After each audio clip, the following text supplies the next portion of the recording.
Video देखने वाले आप सभी लोगों को मेरा नमस्कार।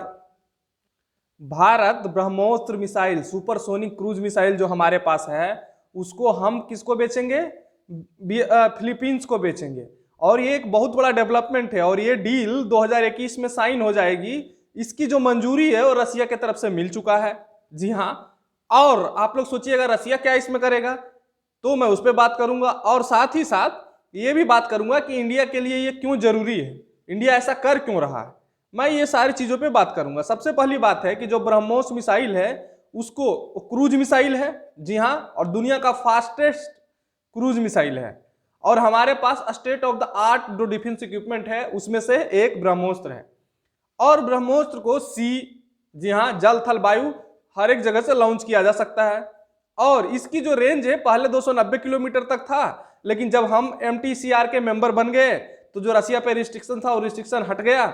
उसके बाद क्या हुआ कि हम इसके रेंज बढ़ा दिए, तो अब 400 किलोमीटर, कोई बोलते हैं 500 किलोमीटर, जो भी हो, लगभग 290 से 400 450 किलोमीटर के बीच इसकी रेंज है। और ब्रह्मोस्त्र हम फिलीपींस को क्यों बेचेंगे? जी हाँ, देखिए, फिलीपींस का एक म्यूचुअल डिफेंस ट्रीटी है अमेरिका के साथ 1951 से, दशकों पुराना, जिसके तहत अगर फिलीपींस पे कोई अटैक करता है तो अमेरिका पे अटैक है, अमेरिका पे कोई अटैक करता है तो फिलीपींस पे अटैक है। तो फिलीपींस अपने जो आर्मी है, नेवी है, उसको उतना मजबूती से काम नहीं किया, क्योंकि उसको पता है कि हम पे कोई अटैक करेगा मतलब उसको अमेरिका से युद्ध लड़ना होगा। लेकिन हाल फिलहाल के दिनों में सिचुएशन बदले हैं, क्योंकि साउथ चाइना सी जो है उसमें China, Philippines, Vietnam, even Malaysia, ये सारे देशों का विवाद है और चाइना उसमें सबसे बड़ा पावर है और चाइना सबकी जमीन और लैंड को बोलता है कि हमारा जमीन है। और वहाँ कोस्टल एरिया की बात है, क्योंकि फिलीपींस एक आर्कीपेलगो है, मतलब ग्रुप ऑफ आइलैंड है। तो जो कोस्टल रीजन की बात होती है तो उसके जो एक्सक्लूसिव इकोनॉमिक जोन होते हैं उस पर भी चाइना बोलता है हमारा है। तो कुल मिला के चाइना और फिलीपींस का विवाद चल रहा है। चाइना का विवाद सिर्फ फिलीपींस से नहीं है, उस एरिया में वियतनाम से भी है, सिंगापुर से, वियतनाम से भी है, कुछ हद तक जापान से तो है, आप सभी जानते हैं, ऐसा बात तो है नहीं कि नहीं है। तो ये सारी देशों से भी है और वियतनाम से तो फेमस है उसके विवाद। तो अब क्या है, जो फिलीपींस के गवर्नमेंट है चाइना के नए रुख को देख के ये कोशिश कर रही है कि हमारे पास भी कुछ इक्विपमेंट होने चाहिए। जी हाँ, जिससे हम चाइना को काउंटर कर सकें।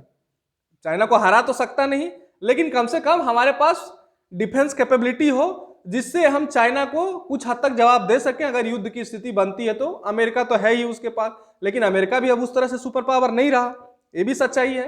तो ये सारी सिचुएशन को देखते हुए, और हम क्यों देंगे उसको, इसमें सबसे बड़ा कारण है कि कुछ लोग सोचेंगे कि क्यों नहीं हम पाकिस्तान की तरह यूज करें, जैसे चाइना पाकिस्तान को यूज करता है, हम क्यों नहीं फिलीपींस को यूज करता है। तो सबसे पहली बात है कि फिलीपींस की कैपेबिलिटी वो नहीं है जो पाकिस्तान की है, वो हमारा दुश्मन है पाकिस्तान।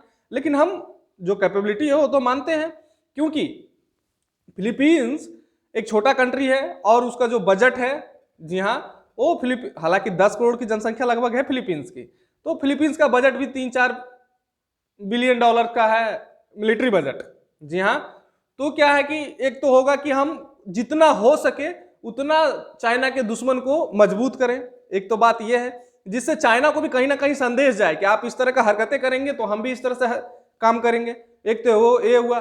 दूसरा क्या हुआ कि फिलीपींस, और हम अगर फिलीपींस को ये सामान बेचेंगे, ब्रह्मोस मिसाइल बेचेंगे, तो क्या होगा कि हम चाह रहे हैं कि 2025 तक 5 बिलियन US डॉलर का डिफेंस इक्विपमेंट हम दूसरे देशों को बेचें। हम दुनिया के सबसे बड़ा, जी हाँ, वन ऑफ द सबसे बड़ा, जो कह सकते हैं कि one of the largest exporter है, इंपोर्टर है डिफेंस इक्विपमेंट का, हम आयात करते हैं। जी हाँ, आप सही सुन रहे हैं। तो हमारा एम है कि हम 2025 तक कम से कम 5 बिलियन डॉलर का डिफेंस इक्विपमेंट निर्यात करें। तो उस निर्यात के क्रम में ये भी एक बहुत बड़ा रोल निभाएगा और ये कम से कम 1000 करोड़ का बिजनेस जरूर होगा। जी हाँ, अगर एक 4 मिसाइल बैटरी भी खरीदता है लॉन्चर वियतनाम इंडिया से, तो कम से कम उसमें 2000 करोड़ की लागत आएगी। तो एक बड़ी डिफेंस डील होगी और जब वियतनाम जैसी कंट्री यूज करेंगे तो और देशों को भी ये संदेश जाएगा कि इंडिया का डिफेंस इक्विपमेंट अच्छा है और भी देश बाय करेंगे। जी हाँ, तो एक चीज तो ये हुई।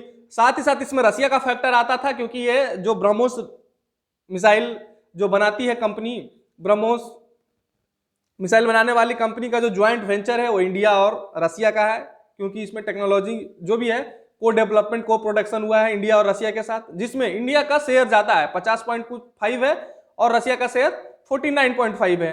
तो रसिया की भी मंजूरी मिलनी थी, हालांकि रसिया ने अब इसकी मंजूरी दे दी है और ये इंडिया के लिए और इंडिया के डिफेंस इक्विपमेंट का निर्यात के लिए बहुत बड़ा न्यूज होगा।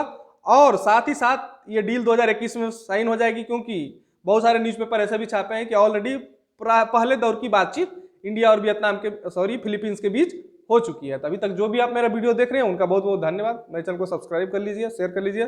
जय हिंद।